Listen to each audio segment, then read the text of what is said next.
Hello, basketball coaches and basketball players. My name is Alan from House Basketball Training, and today I'm going to be talking to you about a basketball practice plan template that you can use yourself. Now, I'm going to bring up very soon basically an outline of the template, but basically how I like to organize my practices is that I'll have roughly a third of the practice for one skill, and then another third of the practice for the second skill we're going to work on, and then the third section is going to be either a combination of the two skills that we just worked on if it's near the beginning of the season and we don't have any games for a while, and then if we're later on in the season where we're actually practicing our plays and things like that, that third section is going to be basically just our plays that we're going to run.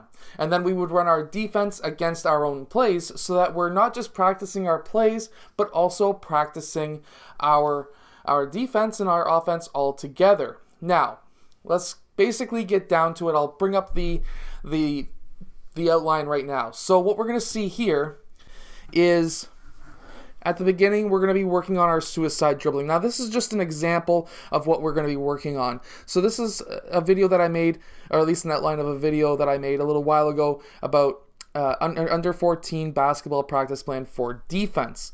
Now, our secondary option or secondary skill that we're working on here is not just defense. We're also going to be working on our dribbling skills under pressure.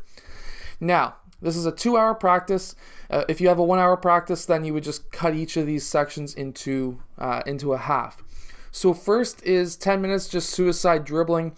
This is going to be regular suicide dribbling. This is also going to be having maybe, if we're younger, a monkey in the middle kind of idea where there's somebody playing defense in the middle of the court. Even at the older ages, that's still quite fun. And then we're going to move on to dynamic stretching. Now we're going to do this for 5 minutes. You always want to do dynamic stretching at the beginning of your practice and never at the end. And then at the end, you want to do static stretching, which is stretching in one place.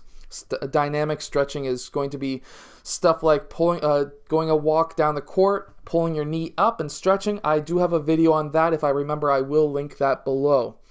Next is going to be for 15 minutes, and we're going to have a 3-man chaser. Now, how I like to organize my practice plan that we have here. What we have is, in this left column, we're going to have time duration. Next one is going to be what the drill is called. And then we're going to have our next section, which is description. Now, let's say I'm the head coach, for example, and I've got 1 or 2 or 3 assistant coaches. Before our practice, I will always email our practice plan that we're going to work on in case, let's say, for example, I might be 30 minutes late due to maybe traffic issues or whatever it may be. Every coach is on the same page, and then we will even be able to divvy it up and say, okay, so I'm going to run the warm-up. Assistant coach Thomas or whoever is going to be running this next drill, and we can kind of divvy it up together. We usually use an app, something like iMessage or something like that, where we can all be together and understand what the heck we're going to do in practice. Now, if we do have videos, so obviously this is a practice plan from my basically as an example for my membership that I run for coaches, where I will create custom practice plans for you and we talk over Skype together. So this will have a video link section. If you create your own template or your own practice plan, if you have videos on YouTube that you like, you could also list them there as well.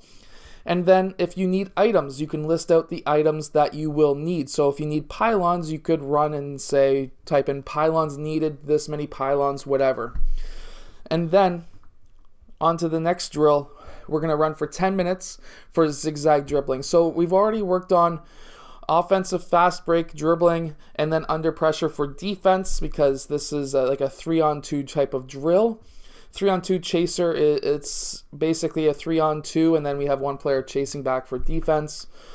And then zigzag dribbling, again working on dribbling, and then also defense as well. Always want to incorporate a water break.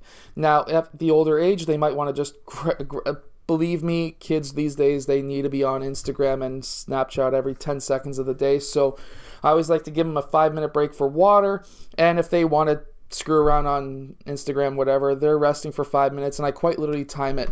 And then if they're not back in the circle by the end of the timer, I usually have like one of those small score clocks that you can set up. If they're not there before it goes buzz, they're down doing 10, 15, 20 push-ups, and the whole team is going to be cheering them on. So next in this practice plan, we're going to be working on shell drills as well as trapping drills, and it just keeps on going down the list. Now, as you can see, I'm not just doing like a good big block of 30 minutes or 45 minutes or whatever it would be in the exact same skill. We are changing it up, so we're going with the dribbling drills, with the defensive drills. We're getting another defensive drill, defensive drill, and then we're going back into dribbling as well as passing. And then with the 3-man weave, you can have a defensive part in it as well.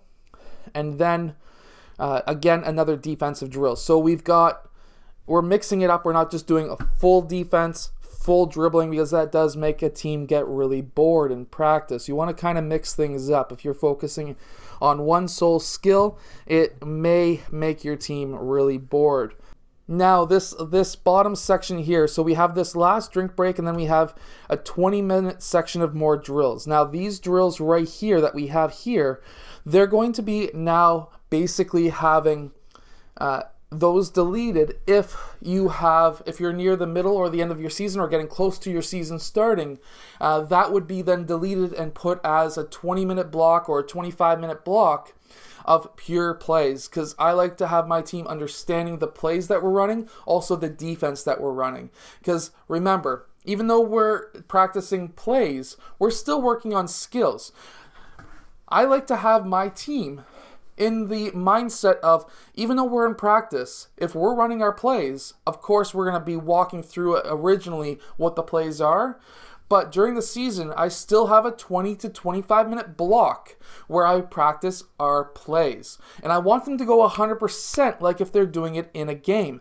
And then I'm also looking, having my assistant coaches as well as myself, not just looking at them running the play right. That's only 10% of what I actually care about. 90% of it is, hey, were you seeing that player who was cutting because he was actually open? He was reading the defense. The defense was giving him a lane.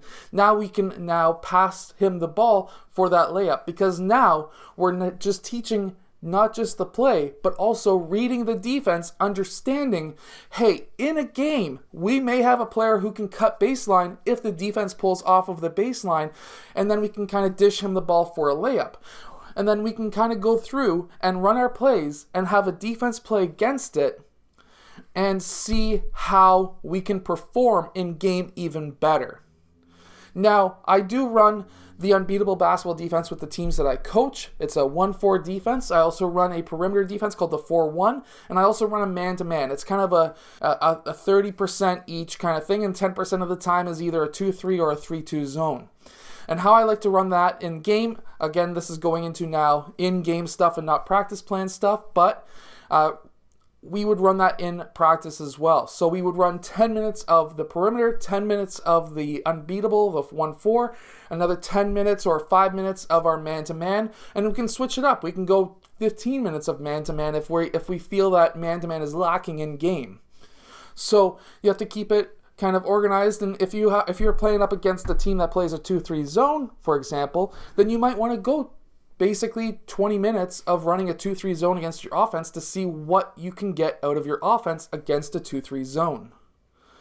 And then the last 5 to 10 minutes of the practice, we're going to do a cool down. We're going to have them kind of do a light jog down the court and back, dribbling the ball, doing a little bit of a defensive slide down court and back while dribbling the ball, get kind of stretched out, do some static stretches, chest stretching, which is like standing in the same spot, static stretches. And then at the end, we'll have maybe a 1 to 2 minute section where we're going just basically the quick news of what's happening in the future. Next practice is this day. We're playing against this team at this time. I'll see you guys there. And then when I would explain at the end of the practice what I expect in the next game, I always expect my team to be there 30 minutes before to 45 minutes before. I want them to get warmed up, because usually, at least up here in Canada, and all the games that I've played and coached and against American teams, and down in the States, they generally have 5 to 10 minutes to warm up, and that's it. So you want to get there 30 to 45 minutes before. You want to be able to kind of find a secluded, quiet corner in a hallway somewhere. Talk about, hey, this team likes to play a 2-3. We're going to be doing this, and that. this player is good, so, and just kind of go over your basically your strategy for that game. And then get them warming up in the hallway. If you're not allowed to dribble the basketballs in the hallway, you can still do jogging and stuff like that. Those type of drills to kind of get their blood moving, their muscles malleable again, and then you can get going into the game. So that's what I always like to explain to my players at the last second of the practice, which is be there 30 to 45 minutes before. We can talk, we can get warmed up, we can get on the court and run. Anyways, I hope that you have enjoyed today's video. If you have, hit that like button, subscribe, and I'll see you guys again tomorrow, actually later on today, for the second video of the day.